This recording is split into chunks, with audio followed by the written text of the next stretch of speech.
Halo sahabat hijau, jumpa lagi masih bersama saya Dwi di sini Salam Hijau. Dan untuk info kali ini sahabat hijau, kita akan sedikit mengedukasi ya. Bibit sama, pupuk sama, tapi hasilnya tidak sama. Nih contoh ya teman-teman ya. Saya hanya spillkan sedikit info aja. Kalau ini hasil dari tutorial yang kemarin ya, edisi lanjutan teman-teman ya.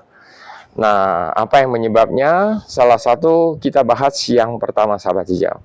Yang pertama yaitu adalah pH tanah sahabat hijau. Ini contoh aja ya. Di sini aja saya infokan buat sahabat hijau ya. Ya, penyebab yang pertama itu pH tanah. Yaitu pH tanah terlalu asam atau terlalu basah. Kemudian kesuburan dasar media, unsur hara makro dan mikronya tidak tercukupi.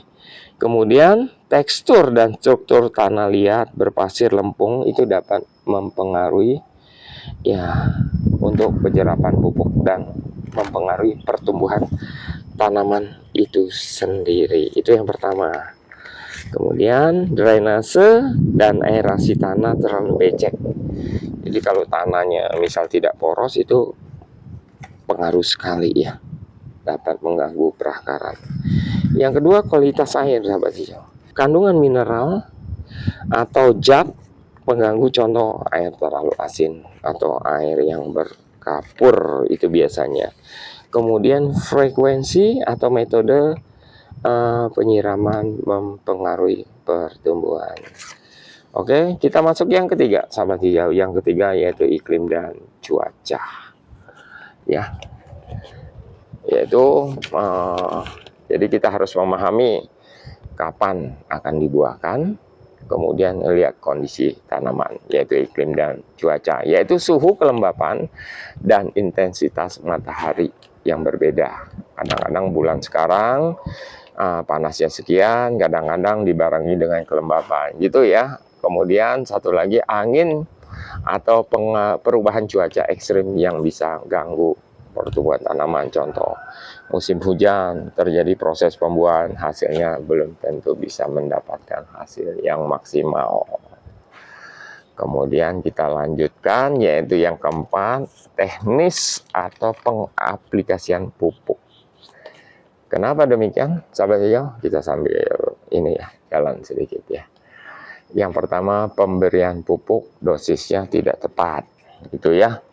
Jadi waktunya juga tidak tepat. Kemudian ada campuran bahan lain di pupuk tersebut. Contohnya pupuk tercampur dengan insek ataupun fungi, itu bisa mempengaruhi efektivitas dari pupuk tersebut. Tidak memahami unsur hara apa yang dibutuhkan oleh tanaman tersebut. Itu yang keempat. Kemudian yang kelima yaitu kondisi tanaman itu sendiri. Contoh ini ya, ini usia tanamannya berapa, kesehatan perakarannya bagaimana, kemudian pernah terjadi stres pada tanaman ini. Contoh salah satu stres bila mana terjadi penyakit terindikasi namanya nematoda seperti endemik, kutu perisai, dan lain-lain, atau penggerek batang. Itu dapat mempengaruhi stres tanaman, itu riwayatnya. Jadi artinya dengan proses demikian, tanaman ini terganggu. Makanya pernah kita sering edukasi, gunakanlah rostock yang cocok untuk media tanam. Kenapa kita harus import? Yaitu tadi teman-teman. Jadi kita harus paham, nah itu mempengaruhi waktu. Akhirnya target kita kapan dibuahkan, gara-gara tanaman sakit jadi lambat. Kemudian yang keenam yaitu serangan tersembunyi yang tidak langsung terlihat bisa ganggu hasil panen. Contoh ini, bila mana terindikasi trip ataupun tungau atau terindikasi jamur, itu kita harus paham. Usahakan jangan sampai terindikasi. Bagaimana caranya? Jadi begini teman-teman, sebelum terjadi kita harus sedia payung sebelum hujan. Jadi contoh, bila mana terindikasi, sahabat boleh spray insek dan fungi. Boleh, tapi habis itu cuci, semprot lagi dengan air bersih atau dengan mama lemon dan lain-lain. ya, biar hasilnya maksimal. Jadi artinya tanaman itu hamanya hilang, tapi tidak ada residu pada buah tersebut. Karena buah-buah ini kan mau dikonsumsi, gitu ya.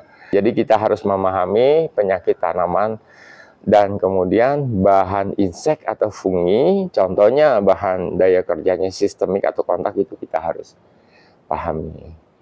Yang ketujuh, pruning pembuahan tidak tepat sasaran. Contoh ini. Kenapa kita ada katakan demikian? Pertama, dikategorikan tidak tepat sasaran. Mungkin terlalu berambisi ingin membuahkan, dilakukan pruning, tapi potes pucuk. Ya, banyak bunga PHP. Yang jadi pertanyaan, apakah hasilnya maksimal? Kan itu. Yang kedua, tanaman ini belum masuk fase generatif. Contoh ini sendiri. Contoh, ini kategori fase vegetatif, fase transisi lah. Sebentar lagi akan memasuki fase generatif. Jadi kategori ini fase transisi. Jadi fase transisi kalau versinya kita setelah generatif lewat 3-4 bulan, 5-6 bulan sudah masuk fase transisi. 7-8 bulan fase generatif. Gitu ya. Contoh ini ya. Ya, gitu. Yang kedelapan, tidak memahami tanaman kapan akan dibuahkan. Seperti yang kita edukasikan seperti tadi. Contoh ini teman-teman, ini kan batang sudah coklat nih. Ya kan? Sebenarnya contoh. Harusnya kan bisa pruning nih. Nah, pertanyaannya, ini di pruning bisa menghasilkan buah. Tapi pertanyaannya, hasilnya maksimal tidak. Kan gitu, itu yang perlu pemahaman. Jadi agar lebih dia maksimal hasil panen kita, hasil pembuahan kita, lakukan pemupukan fase-fase generatif, unsurnya P dan K tinggi. Contoh, tanaman ini sudah tanda generatif, biasanya telungkup, daun mulai rusak ini, yang bagian daun bawah. Kemudian memang batang sudah coklat. Kalau kita melakukan stressing, kemudian yang atas seperti demikian itu tidak aktif lagi. Jadi sulur malah sudah fase tendril. Nah, itu baru dilakukan pruning pembuahan. Nah, jangan takut-takut, pruning aja. Ya, itu. Biasanya pada umumnya itu membawa buah, apalagi jenis ini. Ya, ini gampang sekali. Ini belum dibuahkan karena tanamnya agak terlambat. Gitu ya, teman-teman ya. Oke, teman-teman, saya rasa cukup. Demikianlah info dari kita. Semoga tutorial ini bermanfaat buat teman-teman semua ya. Ini jenis yang pernah kita rekomendasi. Sekali lagi, kalau ada ucapan yang kurang berkenan, mohon dimaafkan dan diabaikan saja. Salam hijau dari saya. Kalau suka, silakan like. Tidak suka, dislike. Kita ketemu lagi di video selanjutnya.